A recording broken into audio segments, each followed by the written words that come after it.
pessoal, tudo bom com vocês? Bem-vindos a mais uma videoaula, desta vez capítulo novo, capítulo 11, a constituição da matéria. E lembrando, pessoal, que este vídeo ele já faz parte aí da terceira unidade, ok?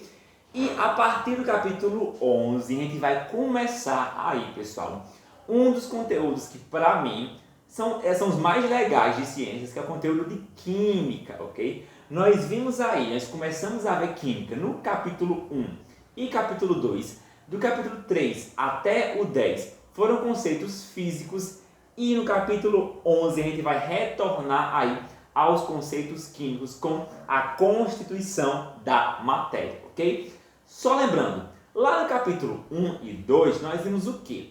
Que a matéria é tudo que tem massa e possui lugar no espaço. Mas o que será que forma essa matéria?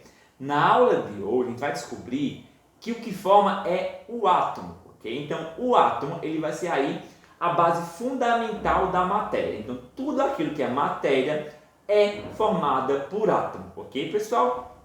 E nós vamos estudar a evolução desse átomo. Vamos ver como é que ele começou e como é que ele está hoje, ok? Antes de começar, eu quero deixar claro algumas coisas. Primeiro, a gente vai ver aqui diversos modelos atômicos, diversos cientistas que estudaram o átomo. Professor, qual é o certo? Não existe certo ou errado, ok? Então a gente vai ver a evolução do átomo. Então a gente vai ver, por exemplo, que para Dalton o modelo não estava errado. Para ele, o átomo era daquela maneira segundo os seus conhecimentos daquela época, ok? Então, primeira coisa, aqui não existe modelo certo ou modelo errado. Existe uma evolução de acordo com os conhecimentos científicos disponíveis que eles tinham acesso naquela época, ok? Então é isso. Para começar, pessoal, a base da teoria atômica, a teoria atomística, ela começou na Grécia Antiga, por volta aí de 400 anos antes de Cristo, com dois filósofos, o Leucipo e o Demócrito. Então esses dois filósofos, eles começam a se questionar do que as coisas eram formadas. E aí eles chegaram à conclusão de que tudo que existia, tudo que era matéria, era formado aí por uma pequena partícula indivisível que eles chamaram de átomo. Então átomo tem a ver com indivisível. Então Demócrito e Leucipo foram os primeiros a se questionar do que as coisas eram formadas, e aí eles chegaram à conclusão de que tudo que existia era formado por uma pequena partícula indivisível chamada átomo. Ou seja, para eles, assim como uma casa é formada por blocos, pequenos blocos, tudo que existe, tudo que é ser humano, animal, os objetos, as coisas, eram formadas aí por uma pequena partícula chamada átomo, ok? Só que aí, depois de muitos anos, os cientistas começaram a se questionar sobre esse tal átomo e começaram a fazer estudos sobre ele. O primeiro cientista que estudou o átomo, que propôs aí de fato um modelo atômico, foi o Dalton. Então o Dalton, ele é o primeiro cientista a propor aí um modelo atômico. Esse modelo ficou conhecido aí como modelo de bola de bilhar, porque lembra uma bola de bilhar. Bilhar é sinuca. Como assim, professor? Para Dalton, o átomo era uma esfera pequena, maciça e indivisível, como mostra aqui a foto. Então, para Dalton, o átomo era assim. Lembrando que o átomo não pode ser visto. É uma partícula pequenininha. Então, ele imaginava, ele supôs que era assim. Nós não podemos ver os átomos até hoje, ok? E aí, para Dalton, um átomo era assim. E por ser parecido com uma bola de bilhar, uma bola esférica, daí o nome modelo de bola de bilhar. Porque uma bola de bilhar era uma esfera maciça e indivisível. Então, para Dalton, o átomo ele era assim. Uma esfera pequena, que não é vista a olho nu, maciça e indivisível, ok? E aí, pessoal, para Dalton, ele aí fez alguns postulados. Como assim? Então, para Dalton, os átomos que possuíam o mesmo tamanho e a mesma massa, eles pertenciam aí ao mesmo elemento químico. Já os átomos que possuíam massas e tamanhos diferentes, eles pertenciam a outro elemento químico. Como assim, professor? Se um átomo tinha, por exemplo, este tamanho aqui, e outro que tinha o mesmo tamanho que o dele, então os dois pertenciam ao mesmo elemento químico, ou seja, eram iguais. Porém, se tinha outro átomo que era maior, esse outro átomo ele pertencia a outro elemento químico que não fosse o mesmo que esses dois, ok?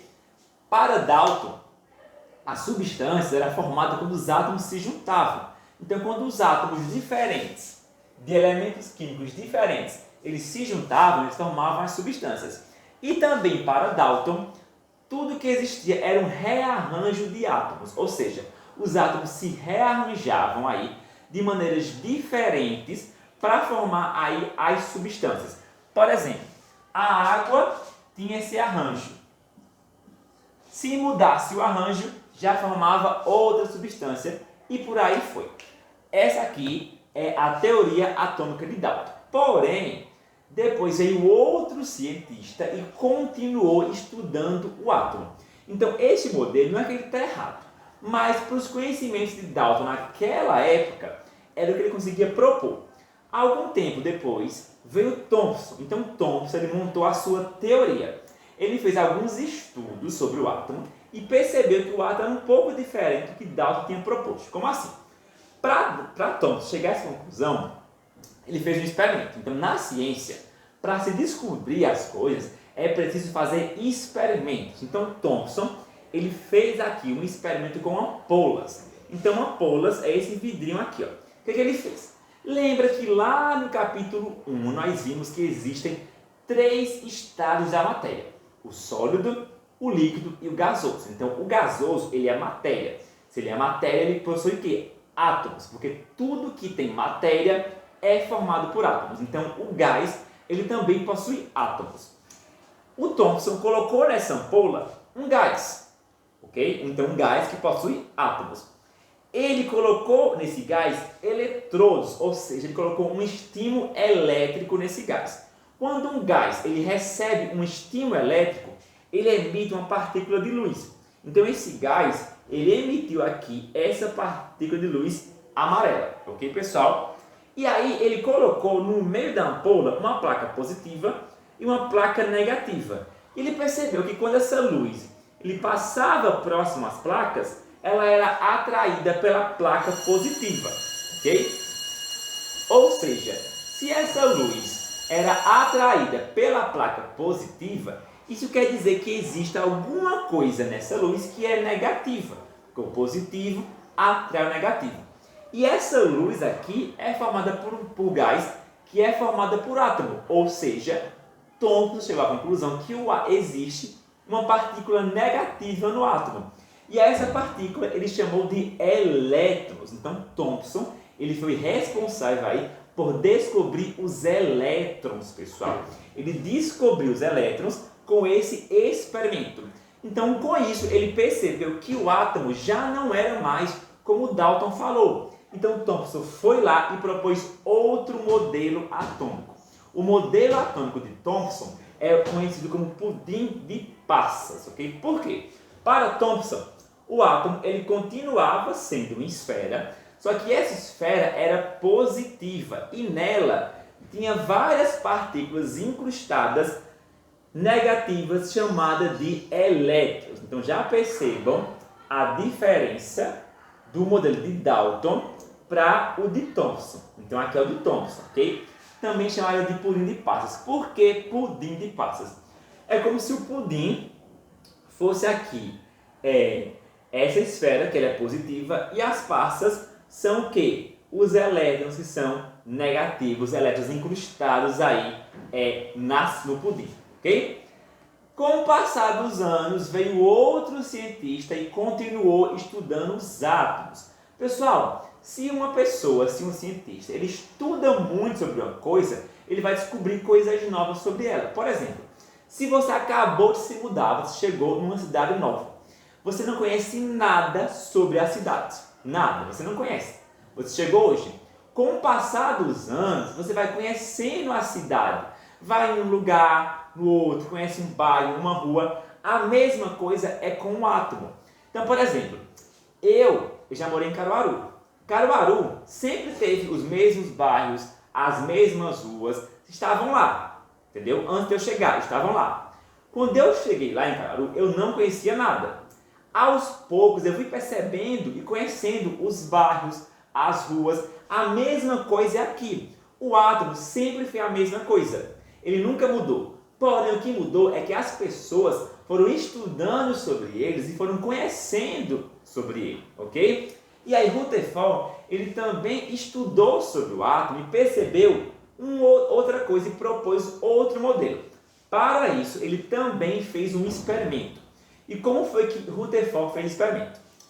Rutherford, ele trabalhou com elementos radioativos, como o polônio. Então, o polônio é um elemento radioativo, a gente vai ver mais para frente o que são elementos radioativos, e ele foi descoberto aí por uma mulher, a cientista Marie Curie, que ganhou inclusive um prêmio Nobel aí por suas descobertas dos elementos químicos radioativos. Então, o polônio é um elemento radioativo descoberto aí pela Marie Curie, ok? E é polônio devido aí à Polônia, que é o seu país. Mas enfim, Rutherford pegou uma caixa de concreto.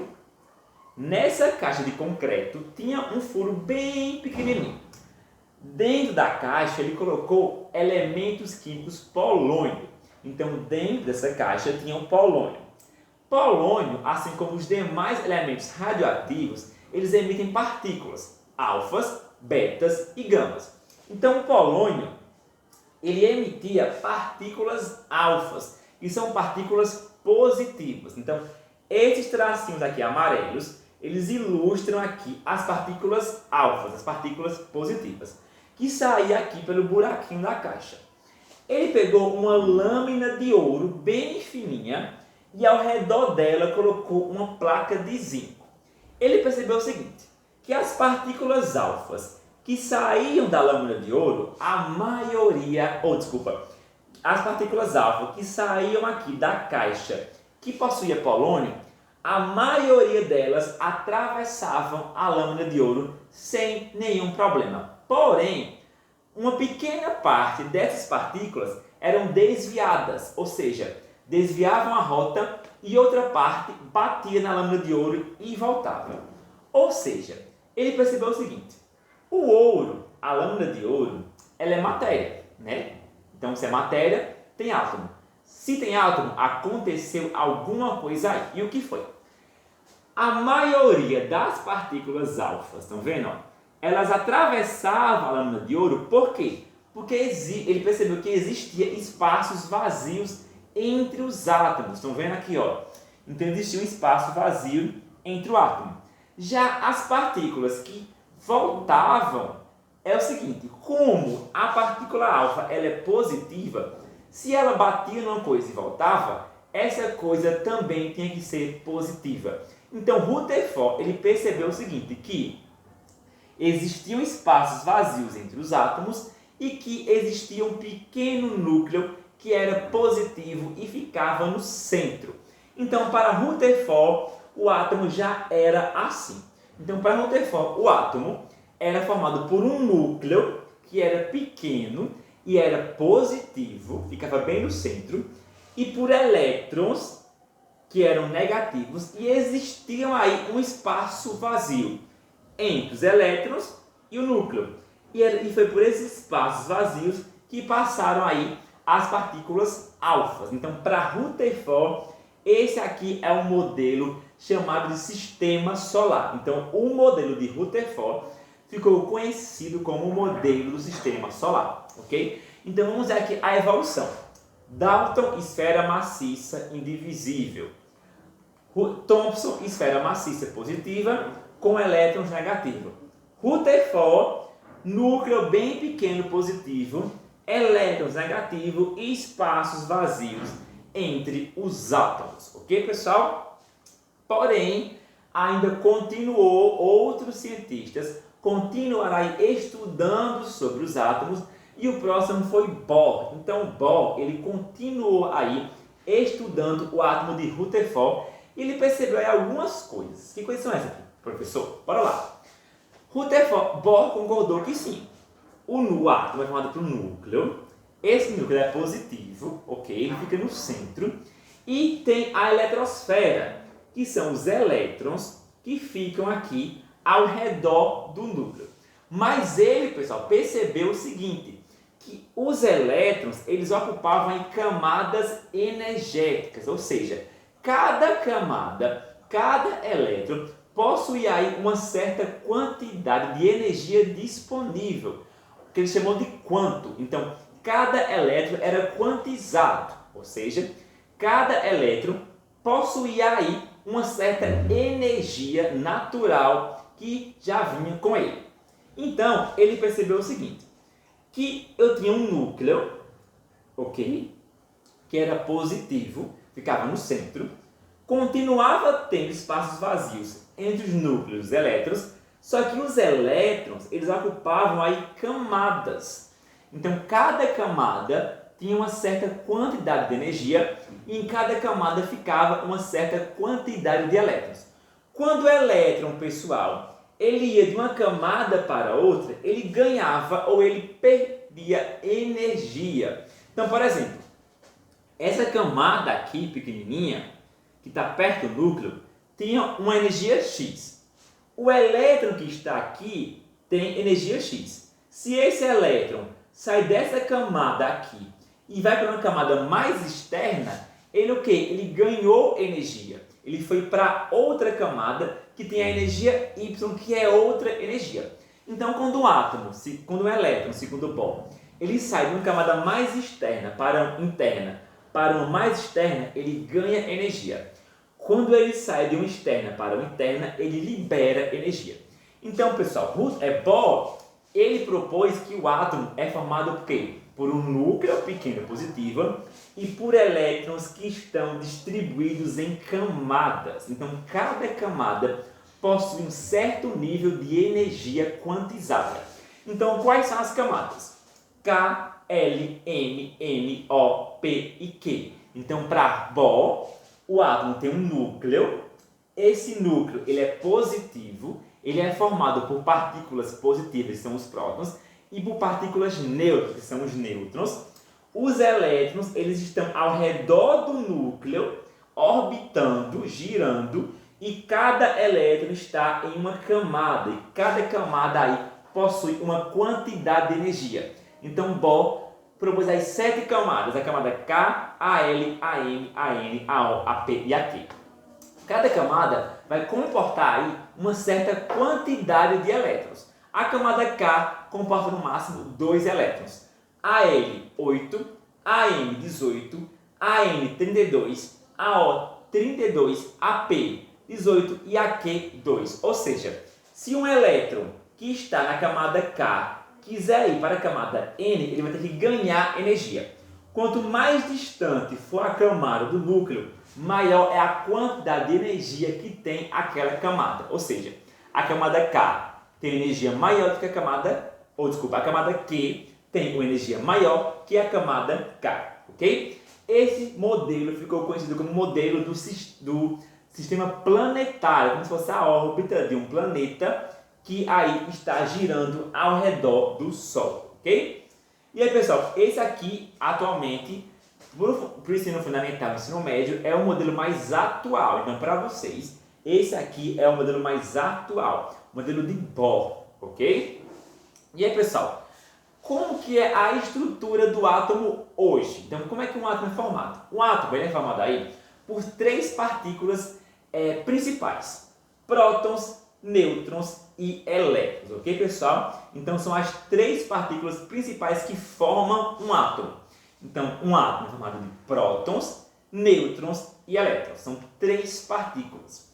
A primeira, vamos lá.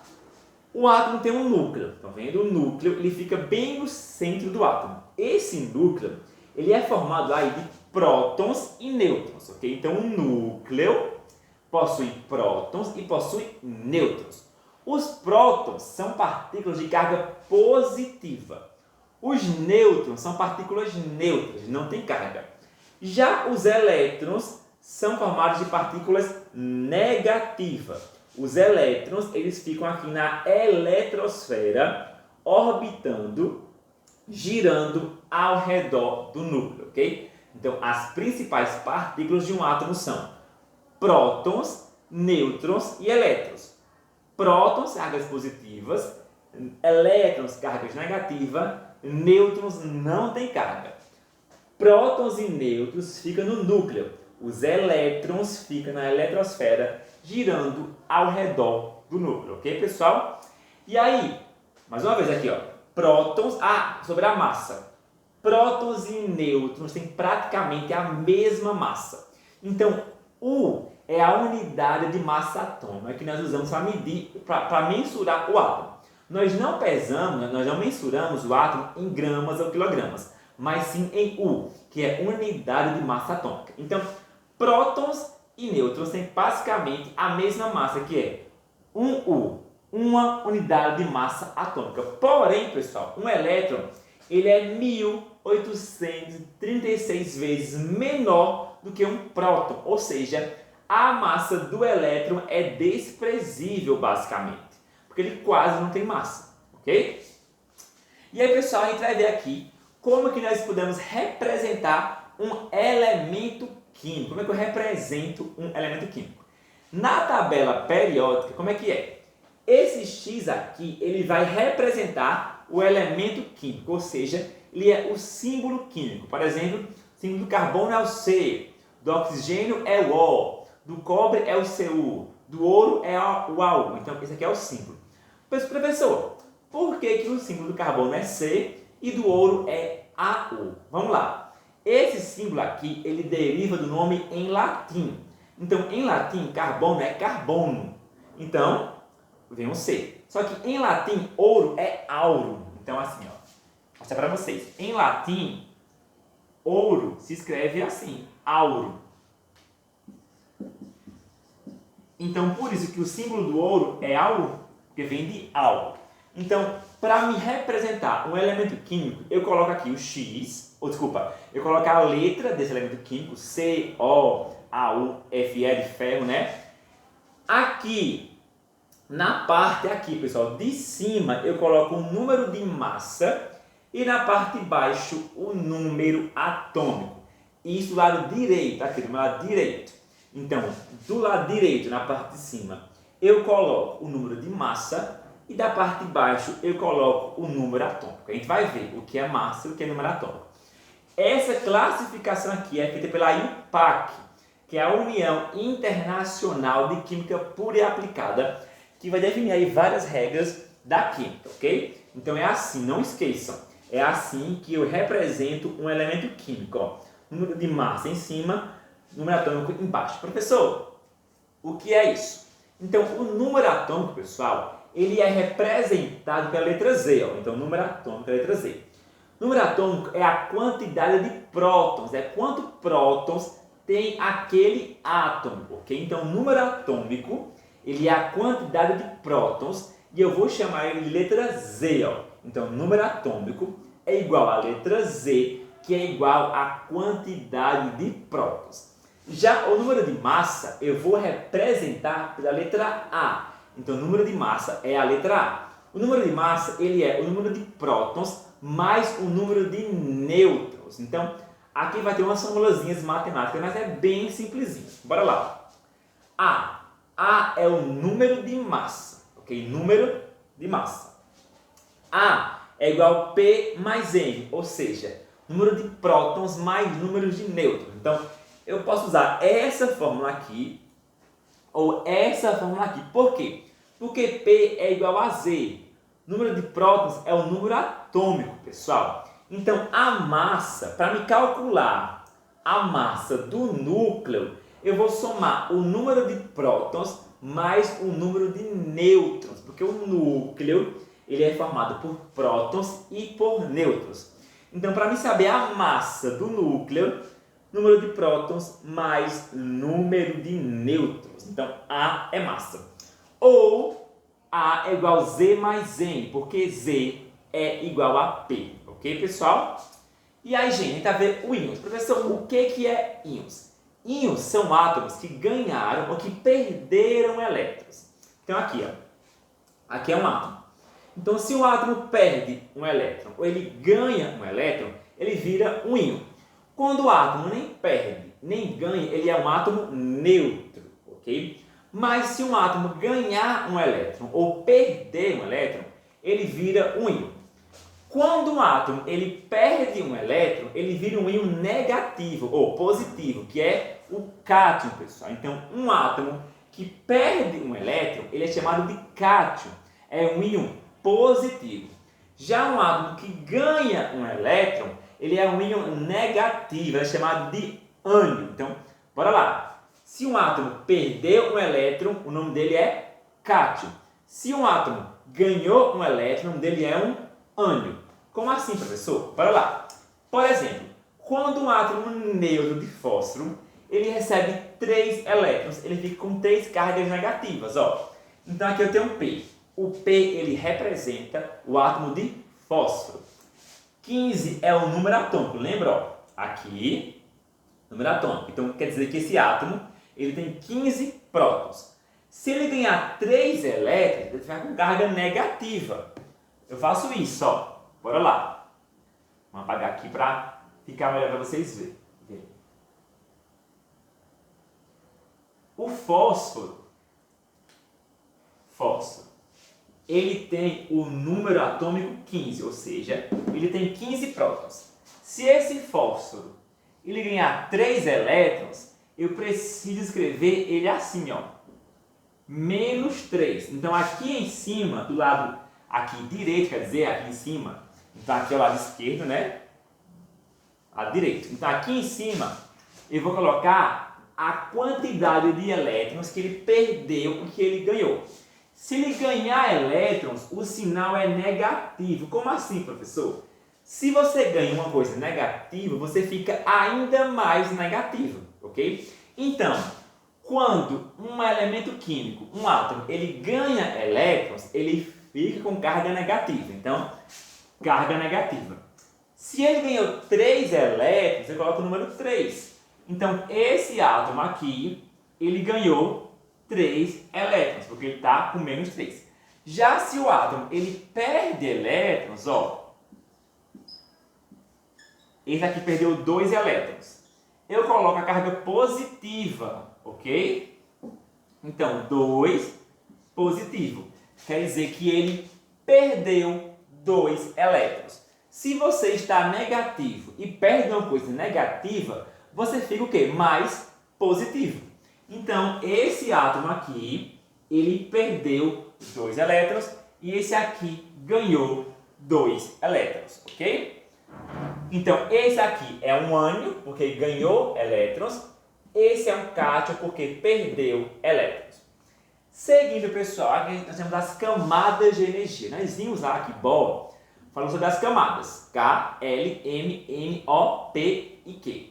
Porém, essas camadas vão ter subcamadas, ó, que são chamadas de subníveis. Subníveis S, P, D e F.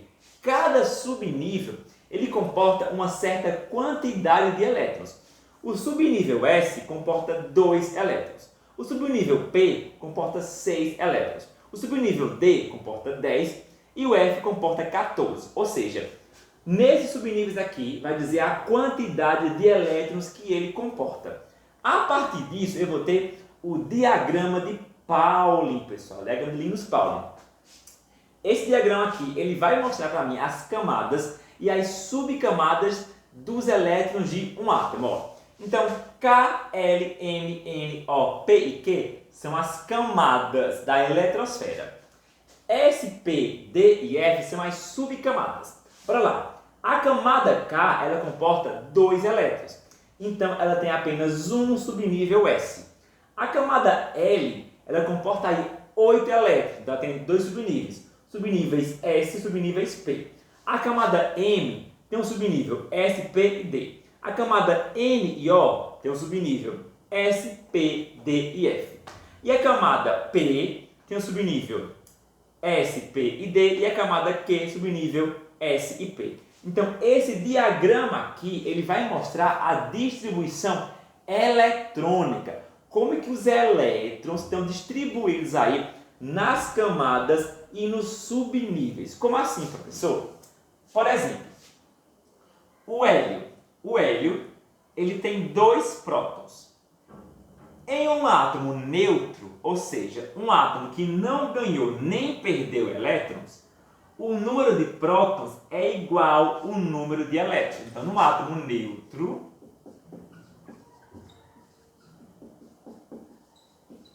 o número de prótons é igual ao número de elétrons, ok? Então, se o hélio ele tem 2 prótons, ele vai ter 2 elétrons. E como é que esses elétrons estão distribuídos?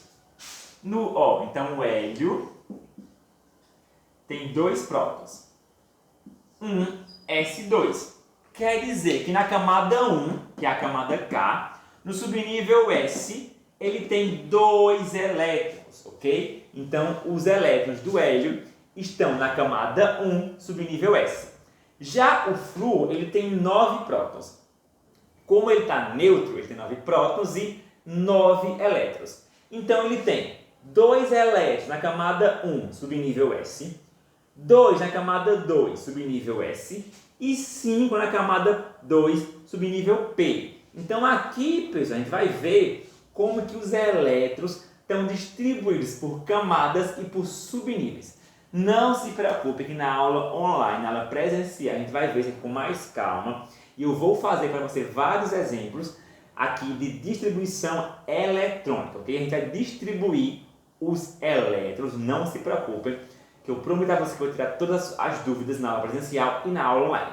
Mas saibam o seguinte, que o diagrama de Pauli, ele é a distribuição eletrônica, vai distribuir aí os elétrons, ok? Em camadas e em subníveis. Mas na aula presencial, a gente vai fazer aí, na online, uma experiência, uma prática, para mostrar aqui, de maneira mais clara, como é que funciona essa distribuição eletrônica, ok?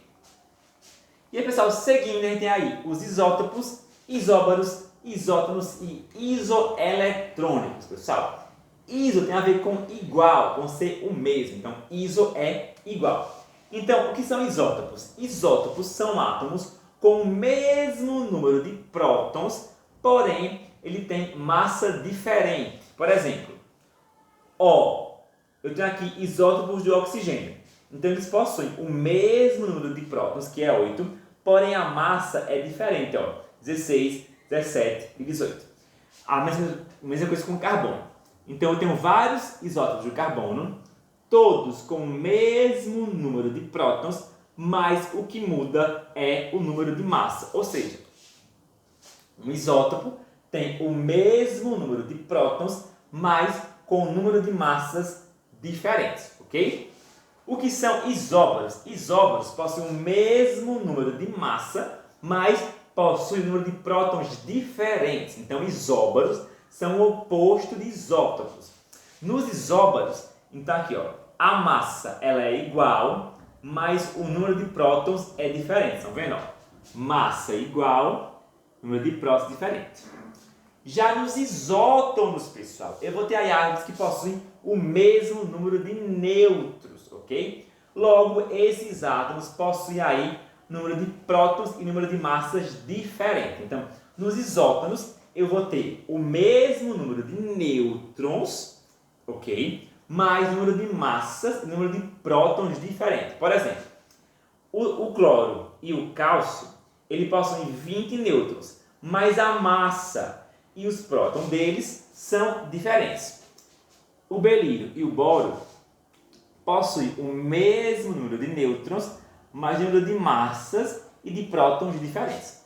E por fim, os isoeletrônicos, eles possuem aí a mesma quantidade de elétrons, ok? Mas apresentam átomos que apresentam a mesma quantidade de elétrons, mas apresentam aí número de massa e número de prótons diferentes. Então, bora lá. Aqui eu tenho, pessoal, por exemplo, o sódio, o oxigênio e o neônio. Os três possuem o mesmo número de elétrons, mas possuem as massas e os prótons diferentes, ok? Então, isoeletrônicos é a mesma quantidade de elétrons, ok, pessoal? Não se preocupe, isso aqui é um pouco complicado, mas eu vou tirar todas as dúvidas.